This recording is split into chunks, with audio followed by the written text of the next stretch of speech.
Halo semuanya, saya Ayu Tafia Sitanggang dengan NIM terakhir 042. saya Cahaya Mulia Rahman dengan NIM terakhir 142. Saya Glenn Surya Pasaribu dengan NIM akhir 218. Kami dari kelompok 13. Di sini kita mau ngapain nih? Ya mau presentasi lah. Oke baik, yang pertama kami akan menjelaskan mengenai analisis desain faktor pada PT Telekomunikasi Seluler. Di desain faktor yang pertama ada enterprise strategi yang terdiri atas 4 strategi, dan di sini kami akan menjelaskannya berdasarkan dari poin yang tertinggi terlebih dahulu.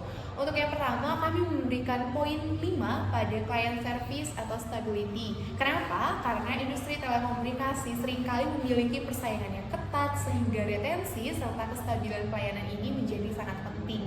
Kepercayaan pelanggan, kepuasan, dan stabilitas jaringan menjadi kunci dalam mempertahankan dan menarik pelanggan baru.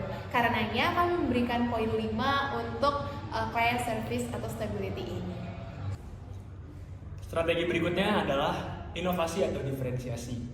Telekomunikasi adalah industri yang terus berubah. Industri telekomunikasi tentu berkaitan erat dengan teknologi, di mana perkembangan teknologi sangatlah pesat. Maka, inovasi dapat memberikan keunggulan. Selain itu, seluruh perusahaan telekomunikasi tentu akan menggunakan teknologi yang terbaru ketika teknologi tersebut keluar. Maka dari itu, diferensiasi pun bisa menjadi pembeda yang signifikan untuk memberikan nilai plus untuk organisasi atau industri telekomunikasi tersebut. Maka dari itu, kami memberikan nilai untuk strategi inovasi atau diferensiasi sebesar 4. Lalu, strategi berikutnya adalah growth atau akuisisi, di mana pertumbuhan ini juga merupakan faktor yang penting dalam industri yang terus berkembang seperti telekomunikasi. Selain itu, akuisisi pun dapat memberikan akses ke basis pelanggan baru, teknologi yang baru, ataupun ekspansi secara geografis. Melihat pentingnya hal ini, maka kami memberikan nilai untuk strategi growth atau acquisition sebesar 3. Selanjutnya adalah cost leadership. Dalam industri telekomunikasi, terkadang fokus pada biaya mungkin bersifat lebih sekunder dibandingkan dengan ketiga elemen sebelumnya. Maka dari itu, untuk poin cost leadership tersendiri, kami memberikan nilai sebesar 2. Oke, yang berikutnya di sini kami akan menjelaskan mengenai desain faktor 2 yaitu enterprise goals. Di sini kami sudah mengambil 3 tujuan perusahaan yang menurut kami selaras dengan desain faktor pertama yang sudah kami jelaskan tadi. Yang pertama adalah manage business risk pada EG02. Menurut kami, mengelola risiko bisnis ini sangat penting bagi perusahaan telekomunikasi karena untuk perusahaan telekomunikasi ini sendiri memiliki karakteristik dan tantangan yang unik. Jadi di sini pengelolaan risiko bisnisnya mendukung stabilitas operasional dan kepercayaan pelanggan. Nah, secara keseluruhan, mengelola risiko bisnis adalah bagian integral dari strategi perusahaan telekomunikasi untuk bisa memastikan kelangsungan usaha, menjaga reputasi, dan meminimalkan dampak negatif dari berbagai risiko yang mungkin muncul dalam lingkungan bisnis yang dinamis. Berikutnya adalah EG05 atau Customer Oriented Service Culture, atau bisa disebut sebagai pelayanan yang berorientasi kepada pelanggan. Memiliki budaya yang seperti itu tentu saja dapat menjadi pembeda dalam menciptakan pengalaman pelanggan yang unggul. Bisa dikatakan bahwa budaya pelayanan pelanggan yang kuat dalam suatu perusahaan adalah suatu investasi strategis yang dapat memberikan hasil positif dalam jangka panjang. Dengan memprioritaskan kebutuhan pelanggan serta menciptakan pengalaman yang memuaskan, perusahaan itu dapat membangun fondasi yang kokoh untuk pertumbuhan berkelanjutan dan keberhasilan bisnis. Berikutnya adalah Business Service Continuity Availability atau poin EG06. Kontinuitas dan ketersediaan layanan bisnis sangat penting dalam perusahaan telekomunikasi karena industri ini memiliki karakteristik yang sangat tergantung pada konektivitas dan layanan yang tidak terputus. Perusahaan telekomunikasi perlu secara serius mempertimbangkan kontinuitas dan ketersediaan layanan bisnis sebagai bagian integral dari strategi operasional mereka. Untuk poin Business Service Continuity and Availability, kami memberikan nilai sebesar 4 poin. Selanjutnya kami akan menjelaskan proses bisnis yang selaras dengan DF1 dan DF2. Di sini proses bisnis yang menurut kami selaras dengan DF1 dan DF2 adalah DSS 06. DSS sendiri adalah domain yang bisa diartikan sebagai Deliver, Service, and Support, yang mana dia selaras dengan tujuan utama perusahaan yang telah kami uraikan di DF1, yaitu terkait dengan pelayanan pelanggan dan stabilitas.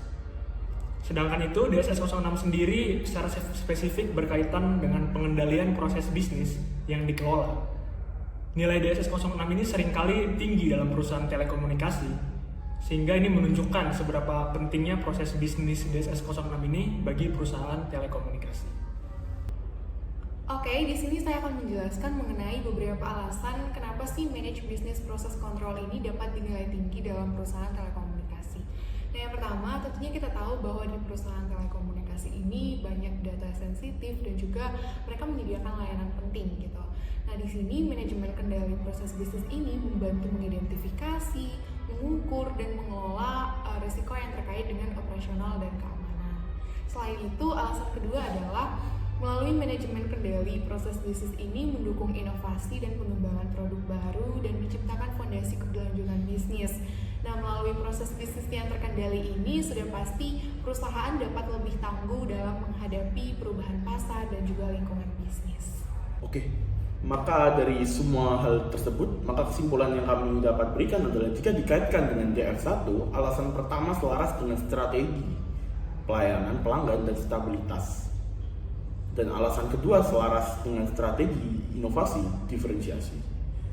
Sementara itu jika dikaitkan dengan DF2, DSS 6 selaras dengan EG02, EG05, dan EG06 yang telah dijelaskan sebelumnya. Oke, berikutnya saya akan menjelaskan mengenai proses kedua yang kami pilih untuk kami evaluasi dan kami nilai, yaitu BAI 06 Manage IT Change.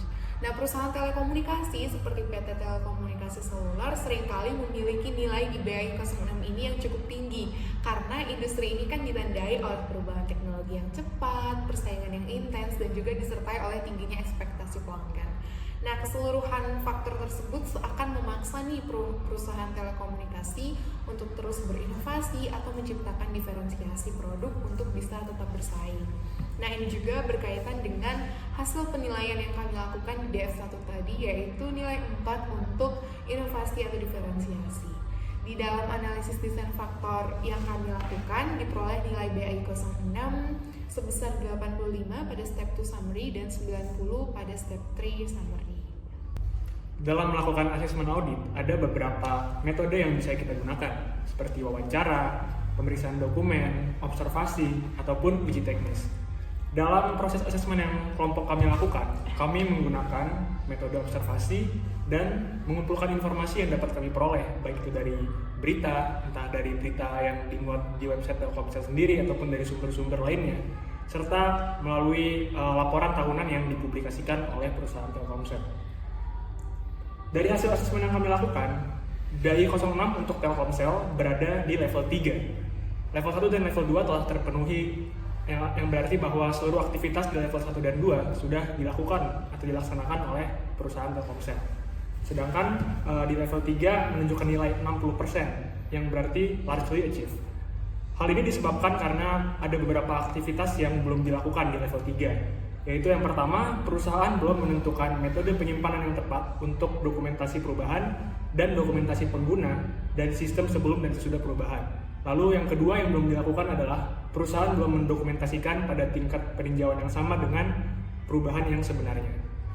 Selanjutnya pada level 4, di sini juga menunjukkan nilai 60% atau largely achieved, di mana hal ini disebabkan ada dua aktivitas di level 4 yang juga belum dilakukan oleh perusahaan. Yang pertama, perusahaan belum menerapkan laporan status perubahan dengan menggunakan metrik kinerja untuk memungkinkan tinjauan manajemen dan pemantauan status perubahan secara rinci dan keadaan keseluruhan. Laporan status yang digunakan belum membentuk adanya jejak audit atau audit trail, sehingga perubahan selanjutnya belum dapat dilacak dari awal hingga disposisi akhir. Lalu aktivitas kedua yang belum dilakukan di level 4 adalah perusahaan belum memelihara sistem pelacakan dan pelaporan untuk semua permintaan perubahan. Selanjutnya, berdasarkan assessment yang kami lakukan dari beberapa kekurangan atau aktivitas yang belum dilaksanakan. Yang telah dijelaskan sebelumnya, kami merekomendasikan hal-hal berikut sebagai solusi untuk mengatasi permasalahan tersebut. Yang pertama adalah mendokumentasikan pada tingkat peninjauan yang sama dengan perubahan sebenarnya, serta menentukan periode retensi atau penyimpanan atas dokumentasi. Yang kedua adalah menerapkan laporan status perubahan dengan metrik kinerja dan memastikan laporan status memiliki jejak audit. Yang ketiga, pemeliharaan sistem pelacakan dan pelaporan untuk semua permintaan perubahan. Yang keempat adalah merencanakan perubahan yang lebih baik. Dan yang kelima adalah penyusunan dan pengelolaan kebijakan perubahan. Yang keenam adalah meningkatkan komunikasi dengan pemangku kepentingan terkait setiap perubahan. Dan yang ketujuh ada meningkatkan proses pengujian yang lebih baik. Yang kedelapan ada meningkatkan manajemen resiko agar lebih efektif. Dan yang terakhir adalah melakukan pemantauan yang efektif untuk mengukur kinerja perubahan. Selanjutnya, kami akan menjelaskan proses terakhir yang kami nilai atau kami evaluasi, yaitu APO 13, Manage Security. Di tengah perkembangan teknologi informasi yang semakin masif, masalah keamanan data tentu menjadi suatu fokus yang esensial. Manajemen keamanan informasi pun menjadi sangat penting, terutama di industri telekomunikasi yang seringkali menangani data yang bersifat privasi dalam jumlah atau volume yang besar, serta memiliki infrastruktur jaringan yang kompleks. Mengapa APO 13 Managed Security ini menjadi hal yang penting? Alasan yang pertama adalah perusahaan telekomunikasi seringkali menangani data pelanggan yang sangat sensitif dan bersifat pribadi atau rahasia, sehingga manajemen keamanan yang baik diperlukan untuk melindungi data pribadi pelanggan dan mematuhi regulasi privasi yang terkait. Alasan yang kedua adalah manajemen keamanan yang baik dapat membantu dalam mencegah adanya insiden keamanan ataupun serangan virus dan malware yang dapat menghancurkan infrastruktur jaringan dan layanan. Alasan berikutnya adalah kepuasan pelanggan di industri telekomunikasi juga terkait dengan keamanan, di mana pelanggan mengharapkan bahwa data mereka akan dijaga dengan baik dan bahwa layanan telekomunikasi yang mereka gunakan aman dari risiko keamanan yang dapat merugikan mereka. Setelah kami menjelaskan mengenai APO 13, kami juga akan mencoba menghubungkan proses APO 13 ini dengan RACI model, serta mendeskripsikan mengenai hubungan peran dan tanggung jawab masing-masing pihak terhadap proses tersebut atau proses APO 13 tersebut. Baik, selanjutnya berikut adalah struktur organisasi dari perusahaan Telkomsel itu sendiri. Yang sebagai berikut ya, ada di sebelah kiri saya. Yang pertama ada Board of Commissioner, lalu di bawahnya ada President Director, yang di bawahnya lagi terdapat 7 divisi, yaitu yang pertama adalah Planning and Transformation Director, yang kedua ada Marketing Director, yang ketiga ada Information Technology Director, dan yang keempat ada Finance and Risk Management Director. Lalu ada juga Sales Director dan Network Director, dan serta yang terakhir Human Capital Management Director. Oke, baik. Di sini saya akan menjelaskan mengenai RACI model dari PT Telekomunikasi Seluler, khususnya untuk aktivitas yang ada di BAI 06. Nah, di RACI modelnya PT Telekomunikasi Seluler ini, kami membagi ada 5 pihak yang nantinya akan bertanggung jawab ataupun bertugas lah untuk melaksanakan aktivitas tersebut. Yang pertama yaitu ada Planning and Transformation Manager, kemudian yang kedua ada Networking and Information Technology Manager, yang ketiga ada Sales and Customer Service Manager, yang keempat ada Marketing Manager, dan yang kelima adalah Finance and Risk Manager. Nah, untuk aktivitas pemeliharaan jaringan ini, tim jaringan dan teknologi informasi memiliki tanggung jawab untuk melakukan pemeliharaan dan perbaikan jaringan. Selain itu, dari tim jaringan dan juga teknologi informasi ini bertanggung jawab atas ketersediaan dan kualitas jaringan yang disediakan. Kemudian, dari tim keuangan dan risiko ini adalah pihak yang nantinya akan memberikan konsultasi untuk mengidentifikasi anggaran dan biaya yang diperlukan untuk pemeliharaan. Dan yang terakhir, yaitu dari tim penjualan dan pelayanan pelanggan, merupakan pihak yang harus mengetahui nih kapan dilakukan jadwal pemeliharaan untuk nantinya diinformasikan kepada pelanggan. Sekian presentasi dari kelompok 13. Sekiranya informasi yang kami sampaikan bisa menambah pengetahuan dan pemahaman dari teman-teman. Terima kasih juga kami ucapkan kepada Ibu Beta Noranita atas pendidikan dan pengajaran yang diberikan kepada kami selama setengah semester ini. Sekali lagi terima kasih.